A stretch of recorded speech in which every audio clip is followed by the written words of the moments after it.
눈을 들어 산을 보니 도움이 어디서 오나. 천지 지은 주 하나님 나를 도와주시네. 오늘도 새벽을 깨우게 하시고 주 앞에 이르게 하심으로 찬양하며 기도하며 예배하도록 인도하신 하나님 감사합니다. 하나님의 특별한 돌보심과 인도하심과 지키심이 아니고서야 어찌 우리가 이 땅 가운데서 안전하게 살 수 있겠습니까? 오늘도 그 하나님 의지하여 주 앞에 나온 하나님의 자녀들, 간절하게 주 앞에 기도하게 하실 때에 응답받는 복된 새벽 될 수 있도록 도와주시옵소서. 예수 그리스도의 이름으로 기도하옵나이다. 아멘. 하나님 말씀 시편 121편 1절에서 8절입니다.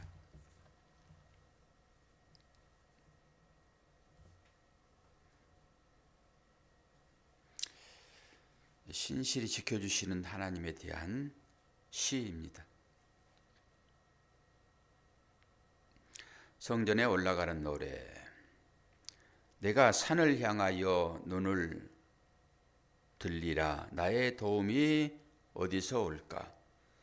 나의 도움은 천지를 지으신 여호와에게서로다.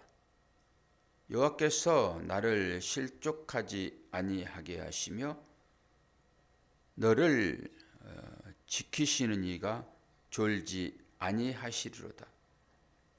이스라엘을 지키시는 이는 졸지도 아니하시고 주무시지도 아니하시리로다. 여호와는 너를 지키시는 이시라. 여호와께서 내 오른쪽에서 내 그늘이 되시나니 낮에 해가 너를 상하게 하지 아니하며 밤의 달도 너를 해하지 아니하리로다. 여호와께서 너를 지켜 모든 환난을 면하게 하시며 또 내 영혼을 지키시리로다. 여호와께서 너의 출입을 지금부터 영원까지 지키시리로다. 아멘.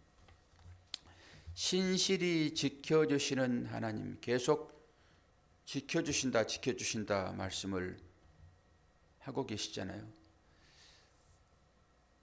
오늘은 8절까지 있으나 1절, 2절 한 년, 2, 3절 한 년, 4, 5절 한 년, 1, 2, 3, 4, 5, 6 한 년, 7, 8절 한 년 이렇게 해가지고 말씀이 줄고 있습니다. 1, 2절을 보면은 도움의 근원 되시는 하나님을 바라보라. 도움의 근원 되시는 하나님을 바라보라. 우리들은 우리의 삶 가운데 여러 가지 일들을 만납니다. 스스로 해결할 수 없는 일들이 얼마나 많이 있습니까? 그때 잠시 멈춰 서서 하나님을 향하여서 눈을 들 필요가 있습니다. 내가 산을 향하여 눈을 들리라. 나의 도움이 어디서 올까? 그러잖아요. 이 산을 향하여 눈을 들리라. 산은 항상 성전이 있는 곳을 얘기합니다. 언덕도 그렇죠. 언덕도. 그리고 또 산은 도적들, 또 인간들을 해하고자 하는 그런 무리들이 숨어 있는 곳이기도 해요. 그러나 우리는 이 산은 대부분 다 율법의 산 이렇게 보면 돼요. 거기에 성전이 있잖아요. 성전. 결론은 그렇게 나와야 됩니다. 물론 도둑들이 거기에 숨어 있고 성전을 올라가는데 이 산들이 둘러싸여 있잖아요. 예전에는 도둑들이 많이 출몰을 했어요. 나그네가 어디 가게 되면 항상 그래서 위험이 따릅니다. 성전에 올라가는 것도 그렇죠. 순례자의 삶이잖아요.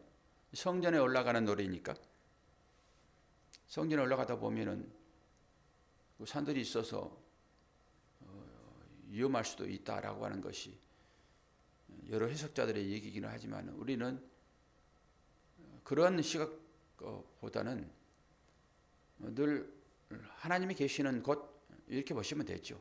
산이라고 하는 것을 물론 그 안에 짐승도 있고 뭐 도둑도 강도도 있고라고 하지만은 그런 것은 다 차지하고 하나님이 계시는 곳 성전 산 이렇게 보시면 돼요.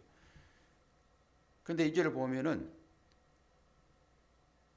도움이 어디서 올까 그러면서 묻고 나서 나의 도움은 천지를 지으신 여호와께서로다 얘기하죠. 성전 모든 피조물 이것은 하나님께서 창조하셨어요.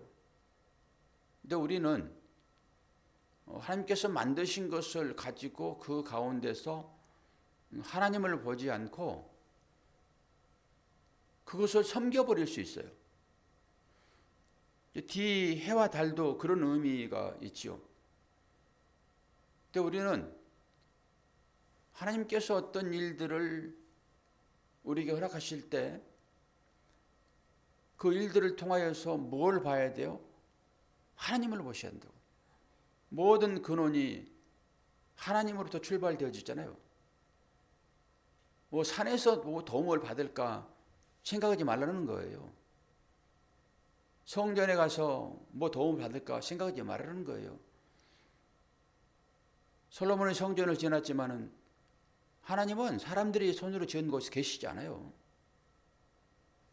그 의미를 모르니까 모든 보이는 것에 함몰돼서 그 보이는 것으로 만족을 삼아버리는데 그러지 않다라고 하는 것이죠. 도움이 어디서 와요? 하나님이요.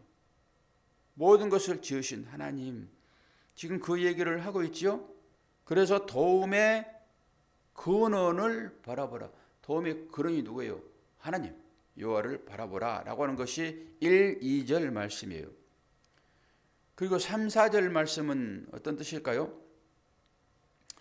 잠들지 아니하시는 보호자 되시는 하나님.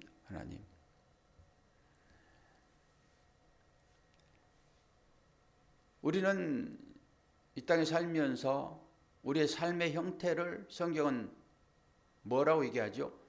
나그네, 순례자 이렇게 얘기하죠. 순례자는 지금도 이스라엘 백성들 내지는 그쪽에서는 계속 순례하죠. 1년에 3번씩 성전에 올라갔잖아요. 예루살렘으로. 뭐 이스라엘 사람뿐만 아니라 이슬람도 마찬가지. 계속 순례를 하잖아요. 순례자의 삶이다라고 하는 것이죠. 순례자의 삶을 하나님께서는 지키신다. 성도의 삶을 끝까지 지키신다라고 얘기를 하죠. 그러면서 뭐라고 그래요? 여호와께서 너를 실족하지 아니하게 하시며 너를 지키시는 이가 졸지 아니하신다. 이스라엘을 지키시는 이는 졸지도 아니하시고 주무시도 아니하시리로다. 머리털까지 세신바 되신 하나님 이렇게 표현하고 눈동자를 지키시는 하나님 이렇게 얘기를 하지요. 졸지도 아니하시고 주무시도 아니하신다. 그 하나님이 우리 하나님이신데 요즘 시대는 AI 시대예요. AI 시대. 이제 AI가 이제 아마 초병을 서게 될 것입니다. 보초를 서게 될 것입니다. 그 AI는 배터리만 넣어놓으면 잠자지 않아요. 사람처럼 지킵니다. AI가 지난번에 한국하고 미국 합자, 미국 회사를 한국이 인수를 했더라고요. 근데 그 로봇가 기계 체조할 때 덤블링 하는 게 있어요. 덤블링. 그 덤블링을 하더라고요. 로봇가 있죠. 그리고 덤블링도 2번을 해요.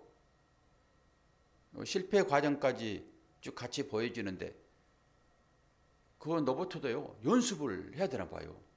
몇 번 넘어지고 곤두박질 치고 그러다가 이제 이게 학습을 한 것 같아요. 몇 번 실패를 하더니 와, 2번 덤블링을 해요. 약간 삐끗한 움직임이 있긴 하지만 그걸 딱 바로잡더라고요. 저는 딱 만들면은 그냥 지가 알아서 다 하는 줄 알았더니 그것도 연습을 하는 것 같아요. 그래가지고 온전하게 딱 되더라고요. 앞으로 그럴 거예요.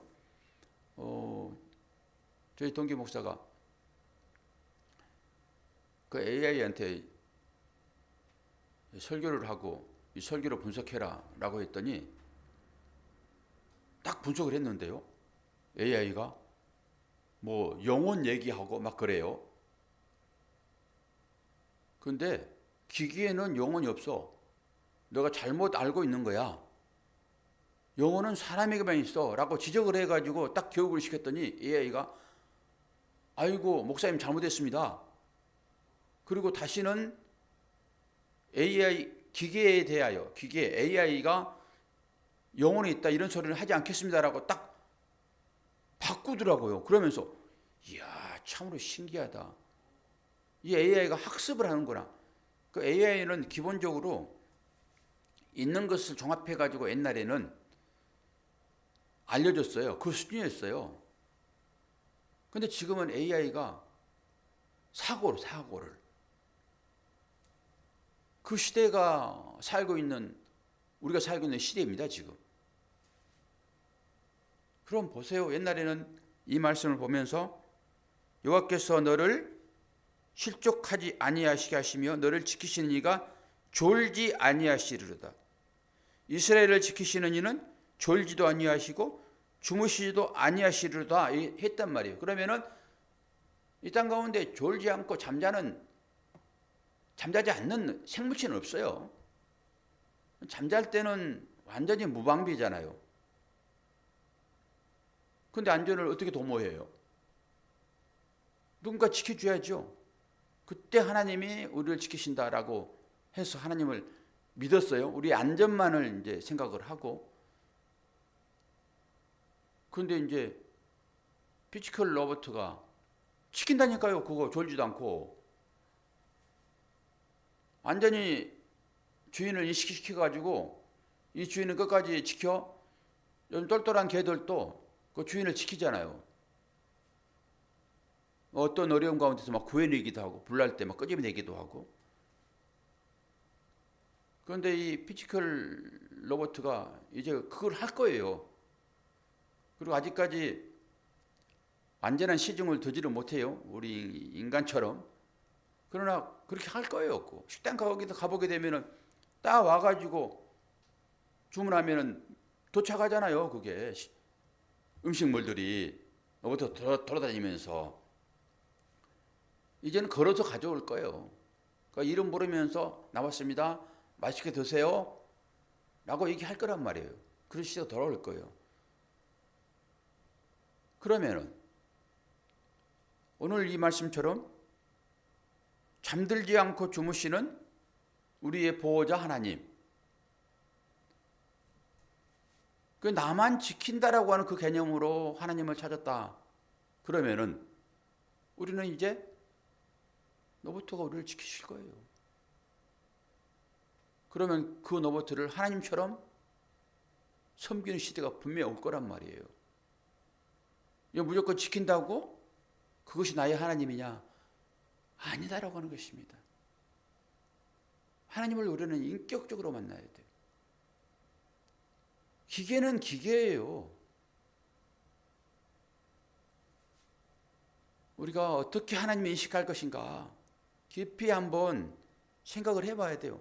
무조건 하나님은 졸지도 아니하시고 주무시지도 아니하시고 내가 잠잘 때 나를 항상 보호하고 지키시는 하나님 정도만 인식하게 되면은 그 하나님을 로봇으로 대체할 수 있는 시대가 금방 온단 말입니다. 그러면 나만 무조건 지키면은 그게 나의 하나님이에요? 아니다라고 하는 것입니다. 인격적으로 하나님을 만나셔야 돼요. 그러면서 5, 6절 보게 되면은 낮과 밤의 보호자 얘기하잖아요. 여호와는 너를 지키시는 이시라. 여호와께서 내 오른편에서 내 그늘이 되시나니 낮에 해가 너를 상하게 하지 아니하며 밤에 달도 너를 해하지 아니하리로다. 이거 하나님께서 만드신 피조물들이잖아요. 태양, 달, 이건 빛이에요. 빛. 이 빛이라고 하는 것은 실족하지 않도록 하는 것인데 이것들이 해할 수 있다는 거잖아요. 지금 이것들이 우리를 해하지 못하게 한대요. 그럼 생각을 좀 해볼 필요가 있죠. 이 사람들은요, 하나님께서 만드신 피조물을 전부 섬기려고 해요. 만드신 하나님을 보라라고 그 태양이나 달이나 별이나 이 모든 피조물들을 허락하셨는데 사람들은 그 하나님은 언제간데 없고 그걸 신으로 섬긴다고요. 특히 일본에는 수만 종의 신들이 있다고 그러잖아요. 빗자루에도 신이 있답니다. 빗자루에도. 그러니까 하나님을 알지 못하고 어떻게 해서든지 하나님을 우리의 유익의 재료로 섬기는 거예요. 이게 우상 숭배 아닙니까? 성경에도 달신, 해신 다 섬겼다라고 얘기를 해요. 특히 로마는 태양신을 섬겼잖아요. 태양신. 그런데 우리는 이 신들, 이 우상 숭배를 통해서 우리가 도움받고자 하는 이런 모든 것에서 우리를 지키신다고 하는 이 영적 말씀으로 이 말씀을 해석해야 되는 것이지 단순히 그냥 일반적인 어떤 의미로 이런 말씀들을 해석하면 되지 않는다라고 하는 것을 생각해 볼 필요가 있죠. 그러면 낮에 해, 밤에 달, 이건 뭐예요? 우리가 깨어 있을 때잖아. 낮에 해 그러면은 우리가 깨어 있으면서 얼마나 삶이 힘들어요. 이 땅 가운데서 살아가는데 얼마나 수많은 스트레스를 받으면서 사냐고요. 낮에 정신이 있을 때. 그리고 또 밤이라고 하는 것은 어둠이잖아요. 어둠이 닥치게 되면은 물론 일을 하지 않지만은 그 어두워 잠잘 때 얼마나 수많은 고난들이, 고통들이 있냐고요. 우리 가운데 생각을 하면서 나한테 생겨지는 여러 문제들, 이거 어떻게 할 것인가, 어떻게 이걸 해결할 것인가, 나의 힘으로는 도저히 될 수 없는데, 이런 불안함들이 밤에 엄습하잖아요. 낮에는 깨어있어 일하면서 힘들고, 밤에는 또 여러 가지 일상생활에서 힘들게 해결이 되지 않는 어떤 문제들 때문에 힘들고, 이게 낮과 밤에 보호받지 못하는 사람들의 형태. 그래서 낮에 해가 밤에 달이 나를 해치지 않도록 하나님께서 우리를 지키신다. 그러니까 하나님은 그런 의미로 졸지도 아니하시고 주무시지도 아니하신다. 낮과 밤을 다 주관하신 하나님께서 하나님의 자녀들의 삶을 지키신다라고 하는 의미로 말씀이 주어지고 있다라고 하는 것입니다. 그리고 7절 8절 여기에서 영원한 보호가 나오는데요. 영원한 보호. 하나님의 보호는 시간과 공간을 초월하시죠. 시공을 초월하시죠. 그렇게 하나님께서 우리를 보호하시죠. 그런데 이 하나님의 보호가 어디에서 완전하게 이루어집니까? 성취됩니까? 예수 그리스도 안에서 성취되어져요. 요한계시록에 보게 되면은 7장 16절에 그들이 다시는 줄이지도 아니할 것이요 목마르지도 아니하고 해나 아무 뜨거운 가운데 상하지도 아니하리니 라고 할 때 앞절에서 나오는 해와 달리 해치지 않을 것이다 라고 하는 것이고요. 그리고 시공을 초월해서 하나님의 선택된 자녀들을 지키신다라고 했을 때는 요한계시록 21장에 나와 있는 예수 그리스도 안에서 우리를 영원히 보호하시고 약속을 이루신다라고 하는 것이 계시되어 있는데, 저는 이 말씀을 읽으면서 이 말씀이 누구에게 감동적으로 다가오겠는가? 이 땅 가운데서 정말로 스스로 해결할 수 없는 삶 가운데 있는 사람들, 그리고 부모 형제를 이 땅 가운데서 잃어버린 자들에게 이 말씀이 얼마나 위로가 되겠는가. 우리의 삶이 그러잖아요. 우리의 삶이 결국 영원한 하나님 나라에서 예수 그리스도 안에서 성취되어질 터인데, 그 성취되어지는 말씀이 요한계시록 21장 4절이에요. 한번 펴보시죠. 오늘 이 말씀 펴서 딱 정리해놨다가 힘들 때 이 말씀을 보시고 도저히 해결할 수 없는 환경 가운데서 생명의 위기 가운데 있었을 때 이 말씀들이 얼마나 우리에게 위로가 될 것인지. 요한계시 21장 4절. 예? 요한계시 21장 4절. 이 말씀 읽어드리고 오늘 설교를 마치고자 합니다. 오늘 말씀이 오늘 부르던 찬양에 그대로 녹아야 있잖아요. 요한계시 21장 4절을 읽어드립니다. 모든 눈물을 그의 눈에서 닦아주시니 다시는 사망이 없고 애통하는 것이나 곡하는 것이나 아픈 것이 다시 있지 아니하리니 처음 것들이 다 지나갔음이로다. 아멘.